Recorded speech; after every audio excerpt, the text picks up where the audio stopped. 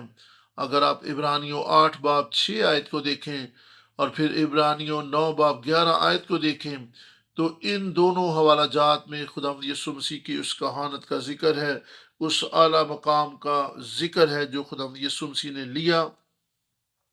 سو ہم بھی خدا کی بادشاہی کے کاہن ہیں۔ حقیقی خیمہ میں خدا کے حضور بطور سردار کا خدمت سر انجام دینے والا یسوع وہ نئے عہد کا درمیانی ہے۔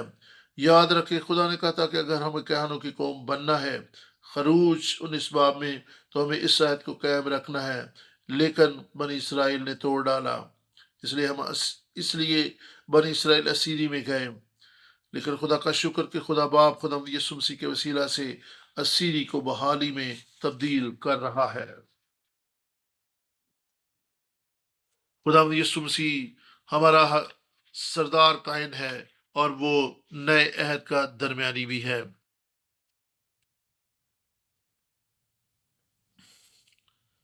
اور عبرانیوں 9 باب 11 آیت کو دیکھیں اور پھر یرمیہ 31 باب کی 31 آیت کو دیکھیں، لوکا 22 باب 20 آیت، اور خدا یسوع مسیح نے اپنا ہی خون شیر کیا۔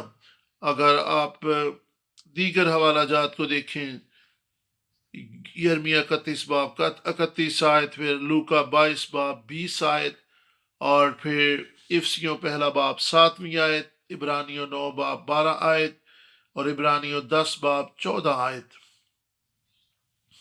یہ حوالہ جات خدا یسوع مسیح کے پاک ترین مقام میں بطور سردار کائن داخل ہونے کے بارے میں ہیں۔ افسیوں پہلا باب 7ویں آیت، عبرانیوں 10 باب 14 آیت، یہ سارے حوالہ جات خدا یسوع مسیح کی قربانی، اس کی کہانت اور اس کے پاک ترین مقام میں ہماری شفاعت کے لیے داخل ہونے کے بارے میں بیان کرتے ہیں، اور ہم اسی سردار کاہن کے وسیلہ سے ابدی زندگی پاتے ہیں۔ بطور مسیحی ہم ابدی زندگی کے بارے میں گفتگو کرتے ہیں، بس خدا یسوع مسیح پر ایمان لائے آپ ابدی زندگی پائیں گے۔ سو خدا یسوع مسیح نے ہم سے محبت کی، اور یوحنا 3 باب 16 آیت میں ہم خدا کی محبت کو بھی دیکھ سکتے ہیں۔ خدا نے دنیا سے ایسی محبت رکھی کہ اس نے اپنا اکلوتا بیٹا بخش دیا تاکہ جو کوئی اس پر ایمان لائے ہلاک نہ ہو بلکہ ہمیشہ کی زندگی پائے۔ یہ محبت، یہ حوالہ، یہ ہمارے ذہن و دلوں پر لکھا گیا ہے، لیکن ہم گہرے طور پر اس کے معنی اور مفہوم کو دیکھتے ہیں تو اس میں ہمیں بڑی گہری محبت، خلاصی اور پیار نظر آتا ہے۔ خدا نے تخلیق کائنات کے شروع ہی سے اب تک ہم سے محبت رکھی ہے۔ ہم اس کی محبت کی گہرائی کی اہمیت کو دیکھتے ہیں تو پھر ہم ابدی زندگی، ابدی خلاصی، ابدی معافی جیسی صداقتوں کا اقرار کرتے ہیں۔ ہم ابدی کفارہ، ابدی سردار کاہن کا اقرار کرتے ہیں۔ ہم یہ سمجھنا شروع کر دیتے ہیں کہ خدا کون ہے، اس نے کیا کیا، تاکہ ہم اس خوشخبری کے منادی دوسروں کے سامنے بھی کرنے والے ہوں۔ یہ سب کچھ اس لیے ہوا تاکہ ہم بادشاہی کائنوں کا فرقہ بن جائیں۔ کہانت کا مقصد کیا ہے؟ خروج 19 باب، اور خدا نے کہا کہ تم میرے لیے کاہنوں کی مملکت ہوگے۔ پہلا پطرس 2 باب 9 آیت، اور خدا کے کلام میں پہلا پطرس 2:29 آیت میں بیان کر دیا کہ تم شاہی کہنوں کا فرقہ، مقدس قوم، برگزیدہ نسل اور خدا کی خاص ملکیت ہو۔ یہ کہانت ہی کے وسیلہ سے، خدا یسوع مسیح کی کہانت کے وسیلہ ہی سے ممکن ہو سکا، ورنہ کوئی ایسی صورتحال نہیں تھی کہ ہم خدا کی بادشاہی میں بطور کائن خدمت گزاری کا کام کر سکتے۔ اور یاد رہے کہ عہد کے لیے قربانی بھی دی جاتی تھی، اور قربانی کے بغیر کوئی عہد جو ہے وہ قائم نہیں ہوتا تھا۔ خدا یسوع مسیح نے ہمارے لیے قربانی دے دی ہے، اس لیے خدا نے ہمارے ساتھ ابدی زندگی کا عہد باندھا ہے، اس لیے ہم ابدی بادشاہی کے وارث ہو چکے ہیں۔ اور یہ سب کچھ اس لیے کیا گیا تھا کہ ہم روح اور سچائی سے خدا کی پرستش اور عبادت کر سکیں، اور جب ہم اس کفارہ کو اور خدا یسوع مسیح کی کہانت کو سمجھ جاتے ہیں تو پھر ہی ہم اب خدا کی بادشاہی میں اپنے فرائض کو سمجھنا شروع ہو جاتے ہیں، یعنی خدا کے حضور میں بطور کاہن اس کی پرستش اور عبادت کرنا، اور اس کی کلام کی صداقتوں کو عذرا کاہن کی طرح دوسرے لوگوں کو سکھانا، یہ ہماری ذمہ داریوں میں شامل ہے۔ اور خدا یسوع مسیح کے وسیلہ سے ہم ابدی کاہن بن چکے ہیں، اور ہم اس کی بادشاہی کا حصہ بن چکے ہیں، اور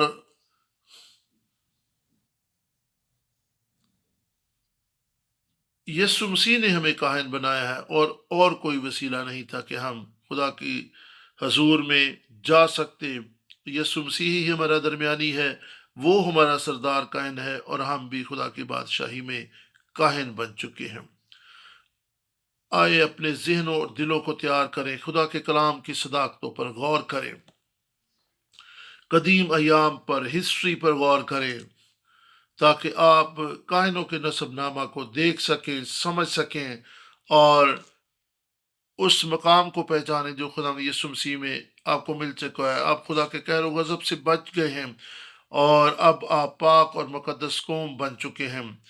اپنے آپ کو فروتن عاجز کریں، آئیں اپنے سروں کو خدا کے حضور میں جھکائیں اور دعا کریں، اور کلام کی صداقتوں پر غور کریں۔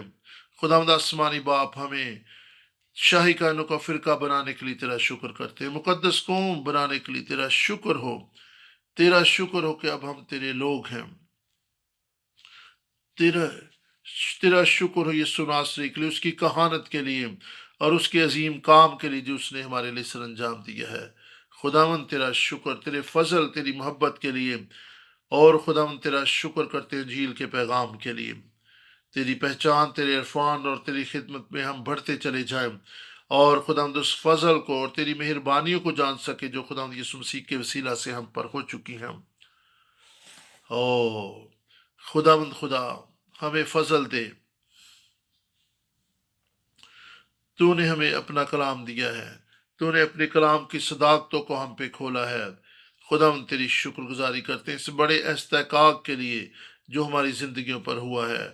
خداوند خدا، فضل دے کہ ہم یسوع مسیح پر نگاہ کر سکیں جو ہمارا درمیانی ہے، جو کامل کرنے والا سردار کائن ہے، جو اپنی ہی قربانی لے کر تیری حضوری میں جا چکا ہے۔ فضل دے کہ ہم بھی یسوع مسیح کی طرح ایک دوسرے کے لیے شفاعت کرنے والے ہوں۔ فضل دے کہ ہم اس مہربانی کو جان سکے جو ہم پر کی گئی ہے، ہم ایک دوسرے کے لیے رخنوں میں کھڑے ہونے والے ہوں، اور تیرے فضل کی باتوں کو بیان کرنے والے ہوں۔ جو کچھ ہمیں تیرے فضل سے ملا ہے، ہم دوسروں کو اس کی خوشخبری سنانے والے ہوں۔ او خدا خدا، ہمیں اپنے کلام کی صداقتوں میں مضبوط ہونے کا فضل دے۔ خدا خدا، ہم تیرے کلام کی صداقتوں میں، تیری پہچان اور تیرے عرفان میں بڑھتے چلے جائیں۔ تیرا شکر کرتے ہیں آج کے سارے وقت کے لیے، ان خوبصورت لمحوں کے لیے، اس رفاقت اور شراکت کے لیے جس میں ہم تیری حضوری میں آئے، تیرے کلام کو خدا ہم نے سیکھا۔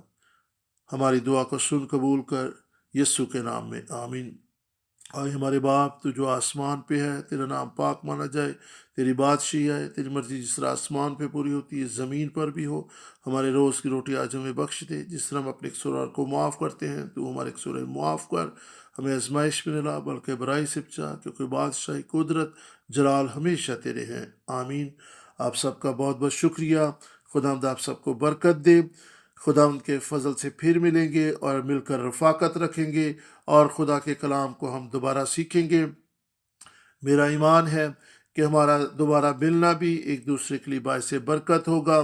ہم خوشی اور اطمینان پائیں گے اور خدا کے کلام کی باتوں کو سیکھیں گے، اور ہماری آنے والی رفاقت بھی جو ہے ایک دوسرے کے لیے باعث برکت اور خدا ان کے لیے جلال کا باعث ہوگی۔ خدا آپ کو برکت دے، آمین۔